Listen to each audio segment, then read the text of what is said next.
Assalamualaikum warahmatullahi wabarakatuh. Alhamdulillahi rabbil alamin, wassalatu wassalamu ala asyrafil anbiya'i wal mursalin wa ala alihi wa sahbihi ajma'in. Bertemu lagi kita pada perjumpaan yang ketiga ataupun pada kelas video yang ketiga di bawah tajuk Al-Awani dan juga tajuk Istinja wa Adabuhu. Kenapa di tengah-tengah ni saya ada langkah satu bahagian. Kita langkah bahagian Anwa'ut Taharah kerana Anwa'ut Taharah saya akan masukkan ke dalam kelas yang selepas ini. Kelas tutor kita akan bincangkan berkaitan dengan Anwa'ut Taharah dan saya akan minta awak buat satu kerja assignment yang pertama. Okey, tak apa, kita bincang itu di dalam kelas tutor. Pada hari ini saya nak bawa awak masuk kelas berkaitan dengan Al-Awani dengan Istinja wa Adabuhu. Kita mulakan kelas kita dengan bacaan Ummul Kitab Al-Fatihah.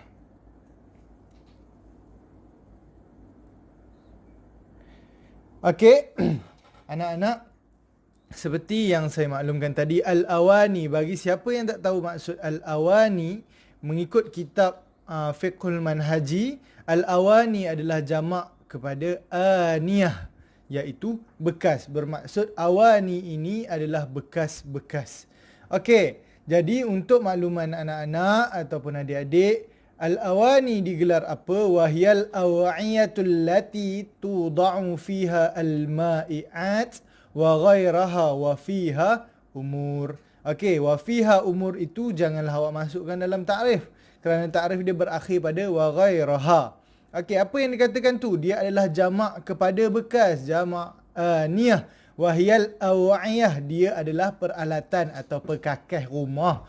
Allati tuda'u fiha al-ma'i'at, yang diletak ke dalamnya cecair ataupun wa ghairaha. Wa ghairaha ini termasuklah kepada makanan, kepada kurma, buah-buahan sebagainya. Jadi bekas-bekas yang kita guna untuk serve makanan. Jadi itu yang kita sebut al-awani ataupun yang ada hukum khasnya di dalam fiqh. Maafkan saya tergendala dengan benda ni. Ini adalah hasil awak punya feedback hari itulah, mengatakan suara tak clear kalau tak pakai mikrofon, earphone. Jadi saya cuba hari ni menggunakan earphone. Okey, seterusnya kita tengok awal. Dia tulis awalan hukum isti'mal awani al-zahab wal fiddah. Hukum menggunakan bekas-bekas yang berkaitan dengan zahab ataupun al-fiddah. Okey, jadi tengok dekat sini macam mana kita nak guna. Boleh tak kita guna bekas yang kita salutkan atau kita tempa memang daripada emas ataupun perak? Okey, kita tengok perbahasan dia di bawah bahagian yang pertama ini. Okey, yang dia tulis apa? Yuhramu isti'mal awani al-zahab wal fiddah fi jami' wujuhul isti'mal. Okey, dia kata apa? Diharamkan, hukumnya adalah haram menggunakan isti'mal awani al-zahab wal fiddah, bekas emas dan perak. Maksudnya apa? Kita tempa khas, kita ambil emas tu, kita ambil perak tu seketul, kita tempa menjadi bekas makanan atau bekas minuman. Jadi perkakas serving makanan kita. Tidak dibolehkan, tidak diharuskan, memang haram. Kepada fi jami' wujuhul isti'mal, pada keseluruhan penggunaannya. Even lah dia kata apa, seperti al-wudu' wasyarab, walaupun bekas tu kita guna sebagai becana ataupun kita guna sebagai gayung untuk kita ambil wudu' pun tidak dibenarkan.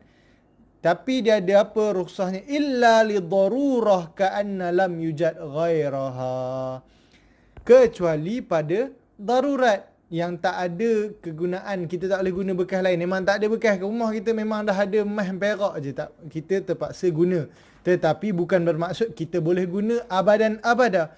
Ini hanya kita boleh guna selagi mana kita tak tahu hukum ni. Bila dah tahu hukum ni, bekas, kalaulah kata kat rumah awak ada bekas emas dengan perak aja untuk guna, jadi selepas tempoh ni beli bekas yang baru, bekas yang lama ataupun bekas emas dan perak awak tidak boleh digunakan. Okey, jadi kita masuk Rawahul Bukhari, yang mana dia kata apa? Ini dia punya dalil, la talbasul al-hirar walad dibaj. Dia kata jangan menggunakan apa-apa sutera ataupun dibaj ini adalah pakaian sutera, sejenis pakaian sutera yang dibuat oleh orang Arab lah. Wala tashrabu fi aniyah adh-dhahab wal fiddah, tidak boleh minum daripada bekas zahab iaitu emas, wal fiddah iaitu perak. Wala ta'kulu fi sihafiha, dia kata apa, dan tak boleh makan juga dalam bekas-bekas pinggan-pinggan daripadanya. Nya itu kembali kepada adh-dhahab wal fiddah. Fa innaha lahum fid dunya walana fil akhirah, kerana setiap bekas ini adalah untuk mereka di dunia dan untuk kita di akhirat. Mereka itu kembali kepada yang bukan muslim. Okey, sekarang awak tengok baris kedua daripada bawah. Wa yuqasu 'alal akal wasyarab ghairuhuma min wujuhil isti'mal wa yashmalu tahrim ar-rijal wan nisa. Dikiaskan ke atas makan dan minum kepada keseluruhan isti'mal. Kenapa?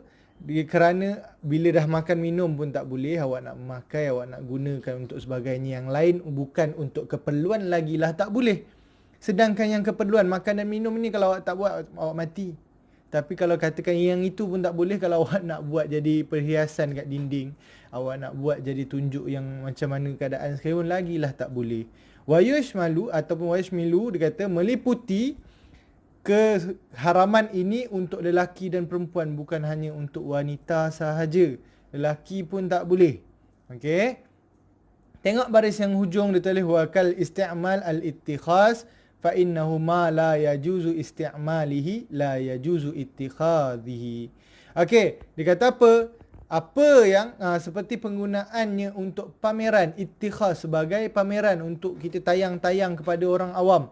Okey, ma la yajuz isti'mal, apa yang tak boleh kita nak guna, lagi-lagilah kita tak boleh untuk memamerkan kepada orang ramai. Okey, sekarang kita tengok yang nombor 2. Dia ada 4 hukum sahaja. Yang pertama, kita guna bekas memang kita tempa. Daripada emas, kita ambil emas ketul kita tempa. Kita ambil perak ketul kita tempa. Yang kedua ini hikmah Allah. Maafkan saya. Yang kedua ini hukum isti'mal al-awani al-mudbibah bizahab awil fiddah. Bekas tu bukannya bekas emas, bukannya bekas perak, tetapi kita tampal bila dah pecah ataupun bila dah sumbing, kita tampal dengan emas ataupun perak. Jadi dalam keadaan ni boleh guna ataupun tidak. Yuhramu isti'mal ma dababa bizahab mutlaqan. Apa yang ditempa dengan emas secara mutlaknya adalah haram. Okey, tetapi yang dibbah saghirah atau kabirah ini dikatakan tempaan kecil ataupun tampalan kecil ataupun tampalan besar menggunakan emas adalah haram mutlaqan. Tetapi tadbib bil fiddah dia ada perbezaan. Dia ada pecahan. Di bawah ini dia ada 1, 2, 3. Dia ada 3. 3 keadaan yang mana menunjukkan bahawa dalam keadaan apa diboleh kita menampal menggunakan perak. Emas memang automatik lah, bila ada tampalan tak boleh guna, haram. Tapi untuk perak kita ada beberapa penggunaan. Yang pertama, fa in kanat dhibbatun saghirah li ghairi zinah jaza. Dia kata apa? Jika tampalan itu adalah kecil, tidak menunjukkan sebagai perhiasan, diharuskan. Tampalan tu kecil, dia pecah retak kecil, awak tampal, tak apa-apa nak nampak sangat pun, kecil je, tapi memang bukan niat awak untuk menjadikan dia sebagai perhiasan, maka dibolehkan. Yang seterusnya dia kata apa? Okey, dan yang seterusnya dia kata wa in kanat kabirah li zinah fa haram.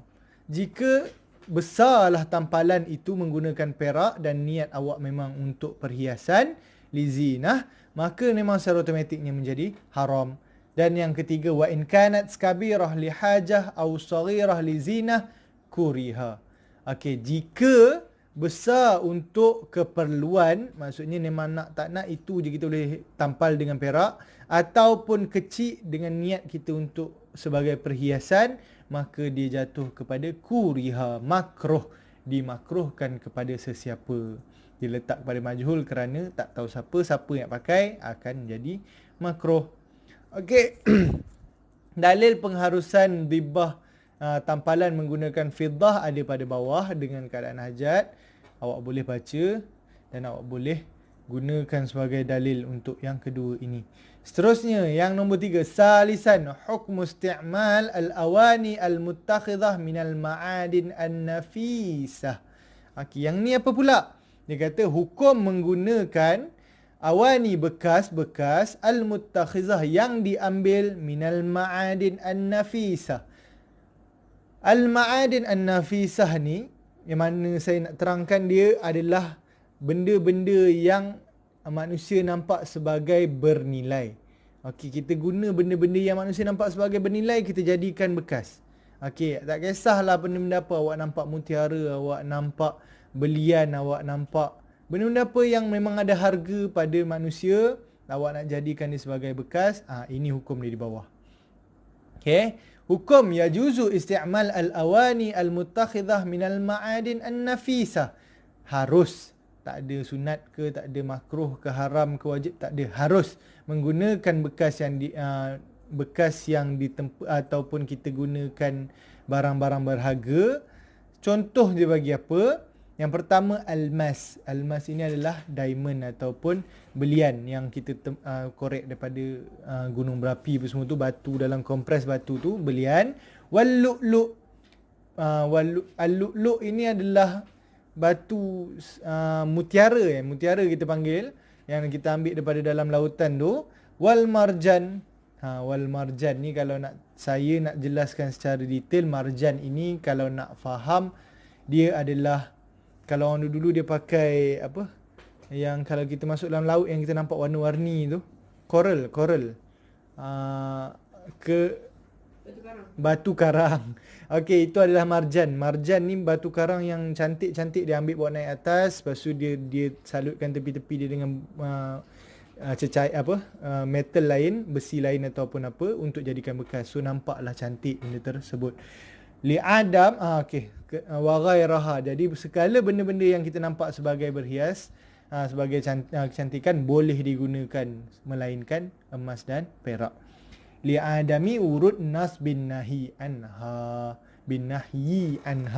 Okey, kerana apa dia kata? Adam urud nas, ketiadaan datangnya nas untuk melarang perkara tersebut. Jadi kita menggunakan hukum al-asal ibahah ma lam yarud dalil at-tahrim. Apa-apa yang tak datang dalil kepadanya, tak kisahlah haram ke wajib ke, jadi kita ambil pada harus hukum tersebut, kerana tidak ada yang melarang. Bila tak ada yang melarang, maksudnya hukumnya adalah harus. Yang keempat, bahagian yang terakhir, hukum isti'mal awani al-kuffar. Ini adalah yang terakhir dan saya pasti ramai yang ditanya perkara-perkara ini, walaupun bukan sekarang, nanti akan ditanya bahagian-bahagian ini. Okey, hukum isti'mal awani al-kuffar. Hukum menggunakan bekas-bekas makanan yang sebelum ini orang kafir pakai, orang bukan Islam pakai. Kemungkinan dia bubuh arak dalamnya, kemungkinan dia bubuh wa'ayazubillah lah, makanan-makanan yang kita tak boleh nak makan. Okey, jadi boleh ke tak nak pakai? Yajuzu isti'mal hadhil awani.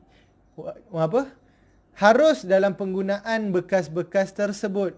Boleh digunakan bekas-bekas tersebut. Seperti mana hadis mengatakan daripada Abi Tha'labah radhiyallahu anhu anna Nabi sallallahu alaihi wasallam qala faghsiluha wa kulu fiha.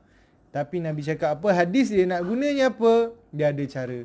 Basuh dan makanlah daripadanya.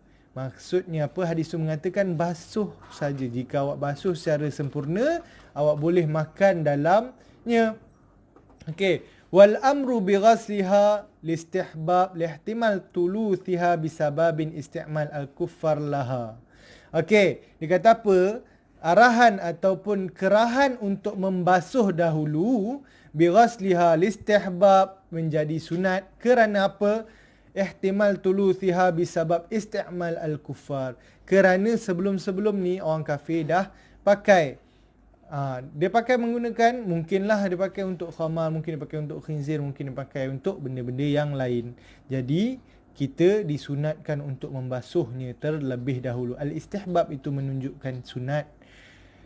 Okey.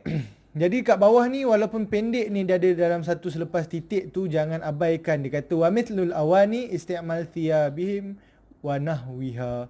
Okey, dia kata apa? Seperti penggunaan bekas, begitu jugalah penggunaan pakaian-pakaian mereka disunatkan untuk membasuhnya. Okey. Sekarang soalan yang saya akan timbulkan untuk video kali ini adalah, jika disuruh untuk membasuh, jadi apakah kaedah untuk membasuhnya? Hanya membasuh dengan kaedah najis mukhaffafah, ataupun membasuh dengan kaedah najis mutawassitah, ataupun kita menggunakan kaedah najis mughallazah? Awak cari dan awak jawab pada ruang komen. Assalamualaikum. Mohon maaf atas pemotongan video di sini disebabkan videonya agak panjang, jadi kita terpaksa potong kepada dua bahagian. Jadi ini adalah bahagian pertama dalam video berdurasi 50 minit. Okey, bahagian kedua kita akan menerangkan berkaitan dengan istinja wa adah buhu.